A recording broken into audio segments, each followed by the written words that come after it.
The biggest mistakes aren't made by criminals. They're made by people who believe they're too certain to be wrong.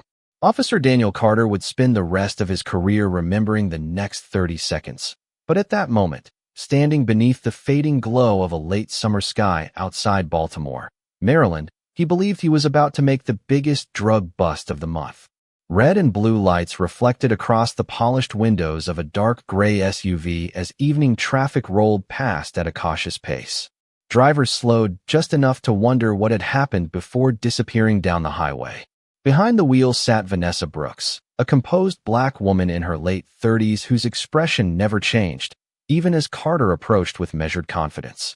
She lowered her window halfway, resting both hands where they could easily be seen, saying nothing before he spoke. To Carter, her silence wasn't calm. It was suspicious. Years on patrol had convinced him that people who stayed too relaxed during a traffic stop were usually hiding something. At least, that was the story he told himself. License and registration, he said flatly. Vanessa nodded once and reached slowly into her purse before retrieving a leather wallet and a neatly organized folder from the passenger seat. Every movement was deliberate, every gesture controlled. Carter watched closely, noticing the expensive watch on her wrist, the immaculate interior of the SUV, and two locked hard cases secured behind the second-row seats. His eyes lingered there longer than necessary. Expensive vehicle, locked equipment, traveling alone. His mind connected invisible dots before any evidence existed. "Where are you headed tonight?" he asked. "Downtown," Vanessa answered. Her voice carried no fear, no irritation, only quiet professionalism.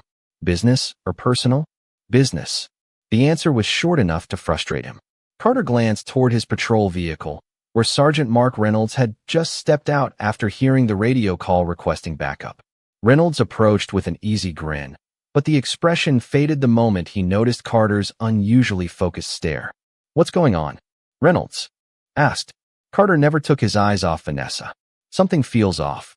Reynolds looked through the open window, studying the organized paperwork, the navigation screen, the travel coffee cup sitting untouched in the console. Nothing appeared unusual, yet Carter had already convinced himself otherwise. "Mind telling us what kind of business?" Reynolds asked politely. Vanessa met his eyes. "Federal consulting." Carter almost laughed. "Federal consulting?" he repeated. "That's pretty vague." "It needs to be." The response only deepened his certainty. Somewhere in the distance, a freight train sounded its horn, blending with the steady hum of interstate traffic. A warm breeze carried the scent of fresh asphalt after an afternoon shower. Everything about the evening felt ordinary except the growing tension surrounding one parked SUV. Carter leaned slightly closer, lowering his voice. "Ma'am, do you have anything in this vehicle we should know about?" Vanessa paused for barely a second before answering with complete honesty. "Yes." Carter's heartbeat quickened. Reynolds turned toward him. Neither man noticed the tiny encrypted phone resting silently inside the center console. Neither realized that somewhere less than 5 miles away, an undercover federal operation had just begun waiting for someone who was now unexpectedly delayed. And neither officer had the slightest idea that the woman sitting calmly before them wasn't the person in danger. She was the one person who understood exactly how dangerous the next decision would become. Vanessa held Carter's gaze without the slightest hint of panic. "There are items in this vehicle that are protected under federal authority," she said calmly. "I strongly recommend that you contact your supervisor before making any decisions you cannot undo." Carter folded his arms, convinced that he had heard every excuse imaginable during traffic stops over the years. To him, this sounded like another carefully rehearsed story designed to intimidate local law enforcement. Sergeant Mark Reynolds glanced between them, sensing the conversation drifting in an uncomfortable direction. "Federal authority is a broad statement," Reynolds said evenly. "Can you be more specific?" Vanessa remained composed. "Not here." The answer landed like another challenge in Carter's mind. He stepped back from the window and quietly spoke to Reynolds. "She is buying time. Those locked cases are probably full of narcotics or cash. Nobody carrying legitimate government equipment refuses to explain themselves." Reynolds looked through the rear window once more. The hard cases were secured with professional-grade locks. Everything inside the vehicle appeared unusually organized. There were no loose bags, no signs of panic, No attempt to hide anything. It almost seemed too perfect. Carter returned to the driver's window. "Step out of the vehicle, please." Vanessa complied immediately. She turned off the engine, placed the keys on the dashboard, and exited without argument. Her movements remained slow and deliberate. She stood beside the SUV with her hands visible, watching both officers carefully but respectfully. Passing motorists continued along the interstate, unaware that a routine traffic stop was becoming something far more significant. The evening air had cooled, and the distant sound of tires rolling across the pavement filled the silence between each question. Carter began walking around the vehicle, studying every detail. The registration matched the license plate. The insurance documents were current. There were no obvious violations. Yet he could not let go of the story he had already created in his own mind. His attention settled again on the locked equipment cases. "What is inside them?" he asked. Vanessa answered with the same steady voice. "Sensitive government property." Carter shook his head. "You expect us to accept that without verification? I expect you to follow proper procedure." Reynolds noticed something attached near the windshield that looked unfamiliar, a small electronic transponder with markings he did not immediately recognize. Before he could ask about it, Carter had already dismissed it as an aftermarket device. He requested a routine records check over the radio. Moments later, the dispatcher confirmed that Vanessa Brooks had no outstanding warrants, no criminal history, and a valid driver's license. Reynolds quietly looked toward Carter. "Everything comes back clean." Carter barely reacted. "That does not explain the cases." Vanessa listened without interrupting. She understood something the officers did not. Every passing minute widened a gap somewhere else across the city. Somewhere, people were waiting for information that only she could deliver in person. Somewhere, a carefully coordinated schedule was beginning to slip. She looked at Carter one final time. "Officer, there is still an opportunity to resolve this professionally. Please make one phone call before this situation affects people beyond this roadside." Carter interpreted her words as another attempt to pressure him. He reached toward the rear door of the sport utility vehicle, convinced that the answers were only a few inches away, never realizing that the truth waiting behind those locked cases would challenge every assumption he had made since the flashing lights first illuminated the highway. Officer Daniel Carter rested one hand against the rear door of the sport utility vehicle, studying the heavy lock on the nearest equipment case as though it had already confessed to a crime. In his experience, confidence often disappeared the moment someone realized officers were serious. Vanessa Brooks never changed. She stood quietly beside the shoulder of the highway, watching the traffic flow beneath the fading orange sky, while keeping her attention on every word the officers exchanged. Sergeant Mark Reynolds noticed the difference immediately. Most people filled uncomfortable silence with nervous explanations. Vanessa did not. She simply waited. Carter looked back at her. "If those cases contain legitimate government property, prove it." Vanessa answered without raising her voice. "The proof is available through the proper chain of communication. I have already suggested the fastest way to verify everything." Carter smiled without humor. "You keep saying that instead of answering simple questions. Because some information is not mine to disclose on the side of a highway." Reynolds shifted uneasily. The conversation no longer sounded like someone trying to escape responsibility. It sounded like someone protecting a process. He stepped closer to Carter and spoke quietly enough that Vanessa could not hear every word. "We have no criminal history, valid registration, valid insurance, and nothing illegal in plain sight. Maybe we should slow down." Carter shook his head. "People carrying illegal narcotics do not label the boxes. They make everything look clean." His certainty had become stronger than the evidence in front of him.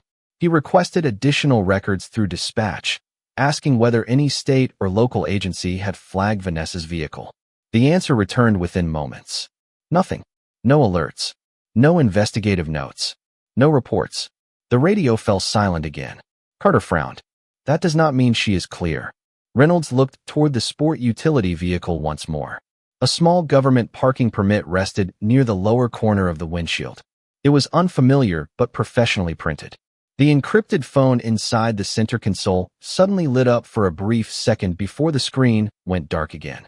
Another incoming call had gone unanswered. Vanessa noticed it through the windshield. She said nothing. Somewhere across Baltimore, another team was almost certainly expecting a confirmation that had not arrived. Every minute stretched the uncertainty a little farther. She understood the cost of delays better than anyone standing on that roadside.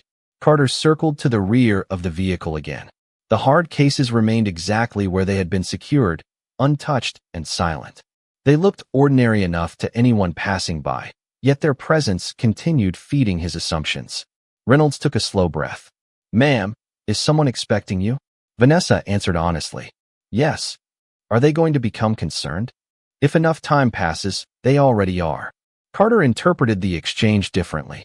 So now someone is waiting for the delivery. Vanessa turned toward him with the same calm expression she had maintained since the flashing lights first appeared behind her.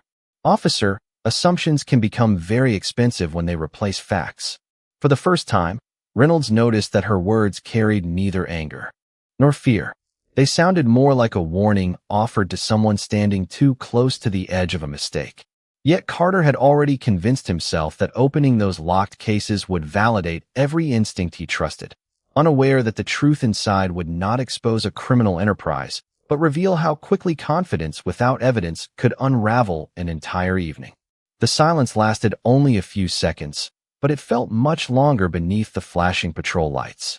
Officer Daniel Carter stood beside the rear of the sport utility vehicle, convinced that every unanswered question pointed toward hidden evidence. Sergeant Mark Reynolds remained several feet away, watching both Carter and Vanessa Brooks with growing uncertainty. Something about the situation refused to fit the pattern Carter insisted he was seeing. Vanessa did not argue. She did not plead. She simply observed the passing traffic while the evening sky slowly surrendered to dusk. A pair of commercial trucks rolled by, followed by families returning home after work. To every passing driver, it looked like nothing more than another routine traffic stop. Only the three people standing beside the highway understood how quickly routine had disappeared. The encrypted phone inside the center console illuminated once again before falling dark. A second call had gone unanswered. Moments later, a discreet notification flashed across another secured device resting inside one of the locked cases. No sound escaped the vehicle, but Vanessa recognized exactly what it meant. The schedule was slipping. Somewhere else in Baltimore, people were adjusting plans because she had not arrived when expected. She drew a slow breath, fully aware that every unnecessary delay increased the possibility that weeks of preparation could begin unraveling. Reynolds noticed her glance toward the dashboard. "Is someone trying to reach you?" he asked. "Yes," Vanessa replied. "Can you answer?" "Not unless you allow me back inside my vehicle." Carter immediately stepped closer. "Convenient answer." Vanessa looked directly at him. "No, officer. Just an accurate one." Reynolds rubbed the back of his neck, struggling to reconcile Carter's confidence with the complete absence of objective evidence. Every records check had returned clean. Every document had been valid. Even Vanessa's demeanor remained remarkably consistent. There was no visible desperation, no contradictory statements, no attempt to leave. Carter, however, had already reached a conclusion that facts seemed unable to change. His attention shifted to a small federal-style parking credential displayed near the lower edge of the windshield. "That could be fake," he muttered. Reynolds examined it more closely from outside the glass. The printing appeared professional. The security markings were unusually detailed. He had seen similar credentials before during joint training events with federal agencies, although he could not immediately identify the exact format. Before he could mention it, Carter dismissed the possibility with a wave of his hand. "Anybody can print a badge or a permit these days." Vanessa listened quietly before speaking again. "You are overlooking every indication that verification is available through official channels." Carter folded his arms. "If everything is legitimate, why not simply tell us exactly who you work for?" Vanessa paused for a brief moment. "Because there are assignments where public disclosure creates unnecessary risk for people who are not standing here." Her answer sounded measured rather than dramatic, but it left Reynolds thinking. She never claimed to be above the law. She never refused cooperation. She only insisted that the correct procedures existed for a reason. The realization unsettled him. Carter saw only locked cases and unanswered questions. Reynolds was beginning to notice something entirely different. Every warning she had offered was designed not to protect herself, but to prevent the officers from making a decision they could never take back. Neither of them realized that somewhere across the city, Several black sport utility vehicles had just changed direction after receiving a single report that one critical member of their operation had unexpectedly gone silent. Far from the quiet shoulder of the interstate, time was beginning to work against people who had no idea why their carefully planned evening had suddenly stopped moving. Inside an unmarked operations center several miles away, a digital clock continued counting forward while a map filled with encrypted tracking points remained frozen in place. One location had not updated in several minutes. No one spoke immediately. Experienced investigators understood that silence could mean many different things. Sometimes it meant technical problems. Sometimes it meant caution. Occasionally, it meant something had gone terribly wrong. Assistant Special Agent in charge Michael Hayes studied the display before looking toward one of the communications specialists. "Have we received her scheduled check-in?" The answer came quietly. "No, sir." Hayes frowned. That alone was unusual. Vanessa Brooks had built a reputation for discipline and precision. She never missed deadlines without a reason. Another specialist checked a secured communication log. Her encrypted device received 2 incoming priority messages. Neither one was acknowledged. Hayes remained calm, but his expression changed. Attempt direct verification. Seconds later, another attempt failed. No response. Back on the roadside, Vanessa noticed the fading daylight reflecting across the windshield of her vehicle. She understood that somewhere her absence had already become impossible to ignore. She also understood why the officers standing in front of her could not see the larger picture. They believed they were investigating one driver. They had no idea they had interrupted something much larger than a routine traffic stop. Sergeant Mark Reynolds finally broke the silence. "Officer Carter, maybe we should contact someone before taking this any further." Carter looked unconvinced. "Contact who?" Reynolds glanced toward Vanessa. "The federal agency she keeps referring to." Carter answered almost immediately.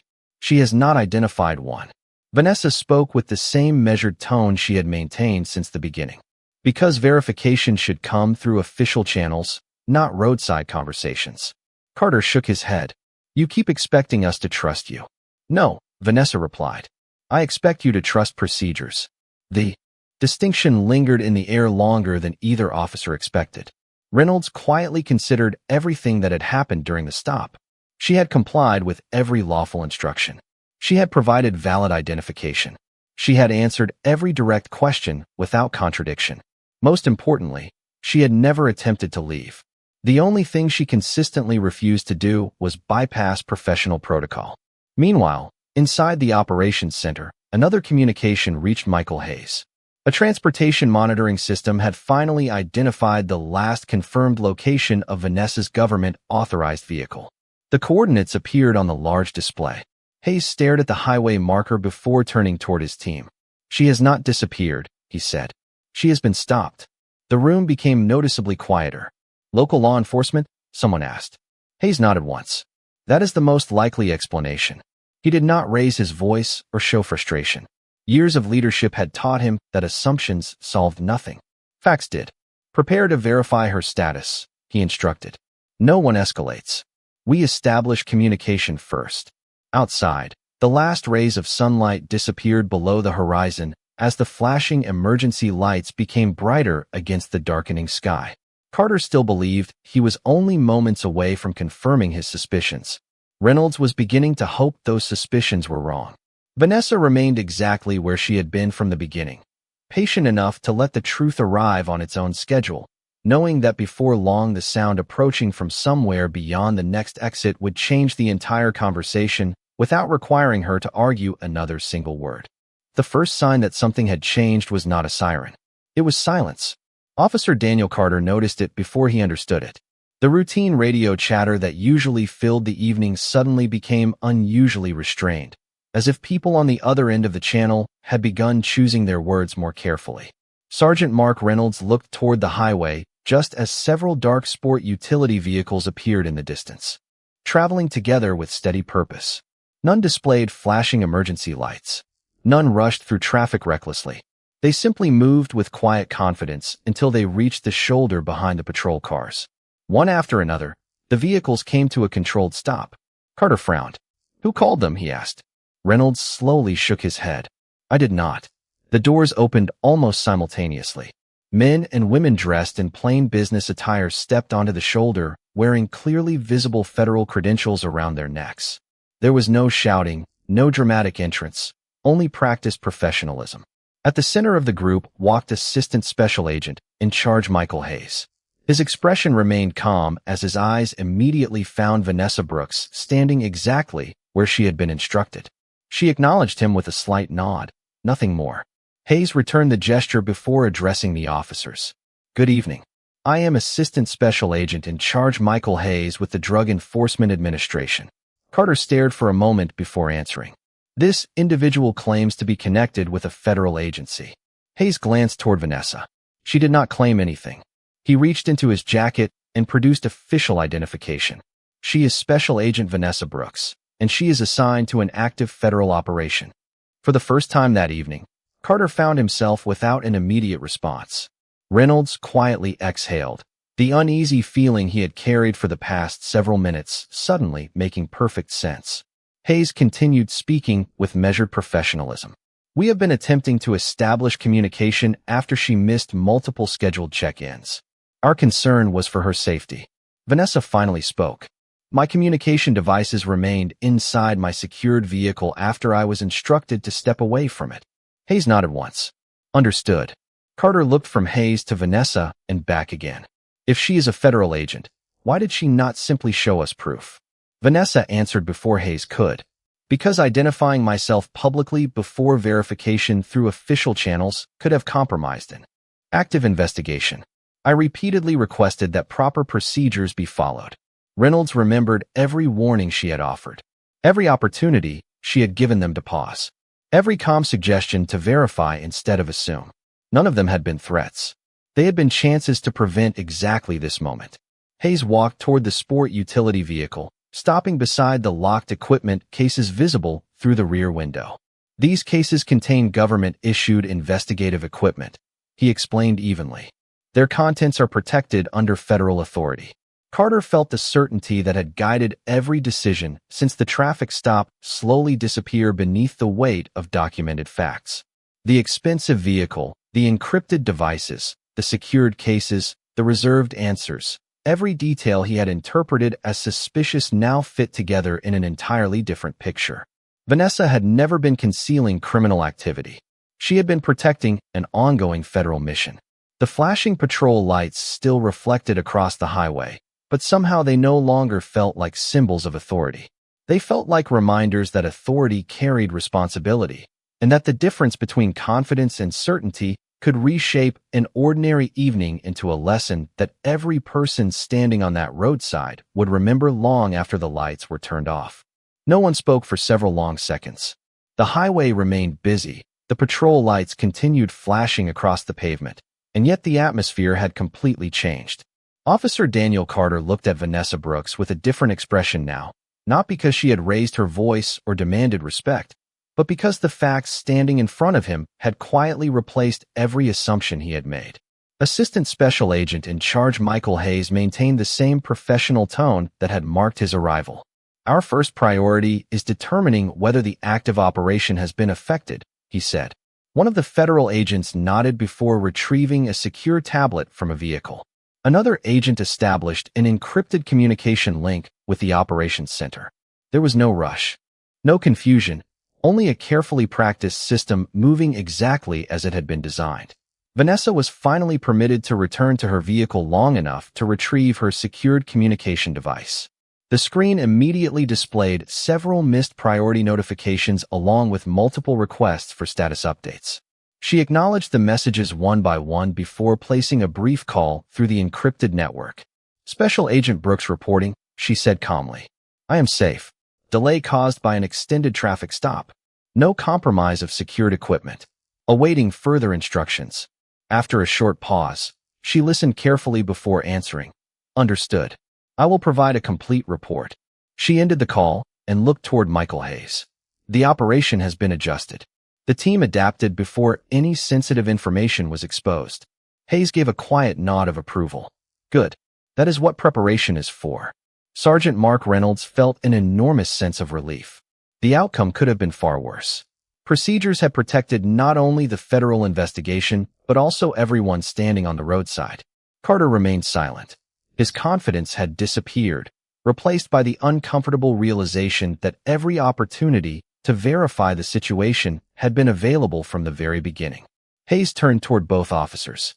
"We will need copies of all available documentation related to this stop, including dispatch records, radio traffic, dashboard camera recordings, and body-worn camera footage. Standard coordination between agencies requires a complete factual record." Reynolds answered immediately. "Everything will be preserved." Carter slowly nodded in agreement. No one accused him of wrongdoing. No one argued with him. The request was presented exactly as any professional investigation would require. That somehow made the moment even more difficult to process. Vanessa closed the driver's door after securing her communication equipment once again. She looked at Carter without anger or satisfaction. "I meant what I said earlier," she told him quietly. "Verification protects everyone." Carter lowered his eyes for a brief moment before looking back at her. For the first time that evening, he understood the meaning behind every warning she had offered. She had never tried to avoid accountability. She had been trying to prevent unnecessary mistakes from spreading beyond a single traffic stop. Nearby, one of the federal agents carefully documented the condition of the secured equipment cases without opening them. Another confirmed the timeline of events using official logs from multiple communication systems. Every detail was recorded with precision because facts, not assumptions, would determine what happened next. As the night settled over the Maryland highway, the flashing lights no longer represented a confrontation between two sides. They illuminated something far more important.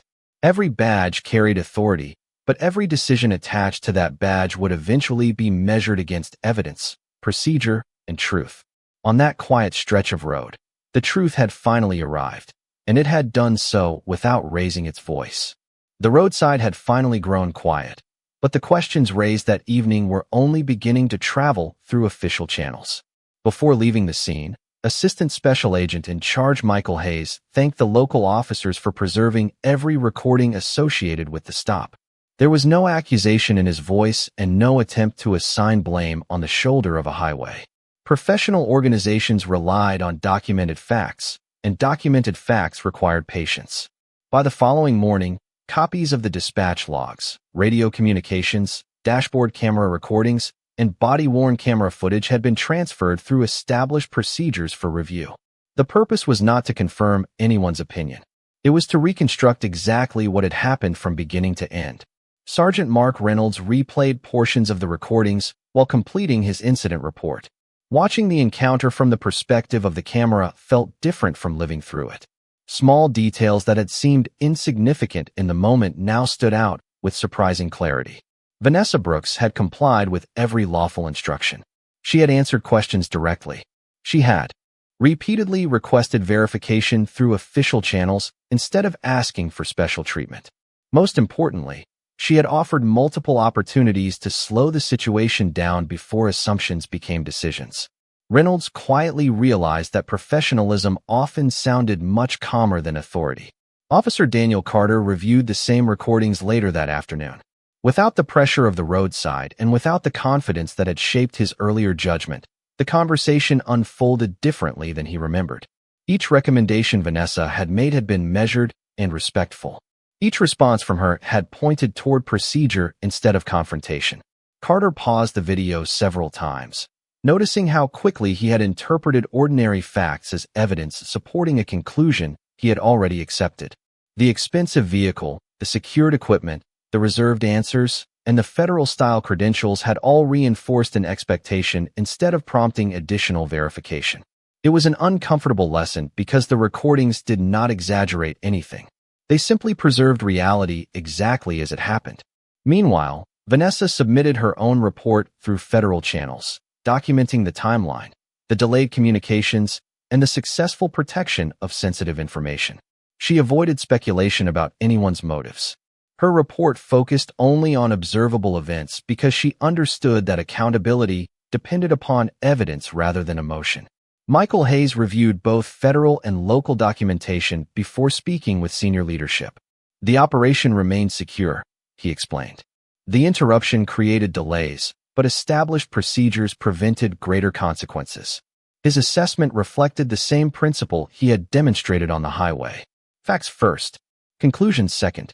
Several days later, representatives from both agencies met to discuss the incident as part of routine interagency coordination. The conversation centered on communication protocols, verification procedures, and the importance of avoiding assumptions during rapidly developing situations. No one questioned the value of proactive policing. Instead, they emphasized that effective policing depended upon careful observation supported by objective evidence. Outside the conference room, life continued as usual across the city. Traffic filled the highways. Patrol officers answered calls. Federal investigators continued ongoing cases. Most people never knew that one ordinary traffic stop had quietly become a reminder shared among professionals from different agencies. Some lessons arrived through formal training. Others arrived through experience. This one arrived through a simple truth that every recording confirmed. Respect for procedure was never an obstacle to justice. It was the foundation that allowed justice to reach the correct destination, even after the wrong assumptions had briefly taken it off course. Several weeks passed before Officer Daniel Carter found himself driving along the same stretch of highway again. The flashing lights were gone. The traffic moved with its usual rhythm, and nothing about the road suggested that an ordinary evening there had quietly changed the way several professionals thought about responsibility. Some moments leave no physical mark on a place, yet they remain impossible to forget for the people who experience them. Inside the local department, additional training sessions had been scheduled to reinforce verification procedures, communication with partner agencies, and the importance of allowing evidence to guide every decision. Dash camera recordings and body-worn camera footage from the incident were reviewed as educational material, not to embarrass anyone, but to demonstrate how quickly confidence could outpace facts. Sergeant Mark Reynolds often reflected on the conversation that had taken place beside the highway. He realized the most important words spoken that evening had not come from the person wearing the highest rank. They had come from the person who had remained calm when she had every reason to become frustrated. Vanessa Brooks had never demanded respect. She had demonstrated it. She had never asked anyone to ignore procedure. She had insisted that procedure existed to protect everyone involved. That lesson stayed with him. Long after the paperwork had been completed, Vanessa returned to her assignments with the same quiet professionalism that had defined her throughout the encounter. Her work continued without public recognition because success in her profession was often measured by what never appeared in the news. The delayed operation had been successfully redirected, sensitive information had remained secure, and every member of her team had returned safely to their responsibilities. For her, that outcome mattered far more than personal vindication. One afternoon, after attending a regional coordination meeting involving several law enforcement agencies, Vanessa walked toward the parking area carrying a folder beneath one arm. As she approached her vehicle, a young patrol officer from another department recognized her name from the meeting roster. "Special Agent Brooks," he called politely. She turned with a welcoming smile. "Yes." The officer hesitated before speaking. "I heard about what happened a few weeks ago. We discussed it during training. It reminded all of us that asking one more question is usually better than assuming we already know the answer." Vanessa nodded thoughtfully. Experience becomes valuable only when it helps someone make a better decision tomorrow. The young officer thanked her before leaving for his patrol shift, carrying that sentence with him into the evening. Across the parking lot, Assistant Special Agent in Charge Michael Hayes watched the brief exchange before walking over. "Looks like your story is already becoming part of someone else's education," he said. Vanessa smiled gently. Then maybe the delay was not entirely wasted. Hayes looked toward the busy street beyond the federal building where countless strangers crossed paths every day without knowing one another's stories. "Authority opens doors," he said quietly. "Character decides what happens after they open." Vanessa looked toward the fading sunlight stretching across the city skyline before answering with the same calm certainty she had shown on the roadside weeks earlier. Every badge represents public trust. The moment we allow assumptions to speak louder than facts, we stop protecting that trust. The evening breeze carried away the last echoes of the conversation as both of them walked toward their next responsibilities. The highway, the flashing lights, and the mistaken assumptions had all become part of the past, but the lesson remained. The strongest form of justice does not arrive through pride or revenge. It arrives when truth is given enough time to be heard, because a badge may grant authority, but integrity is what gives that authority lasting meaning.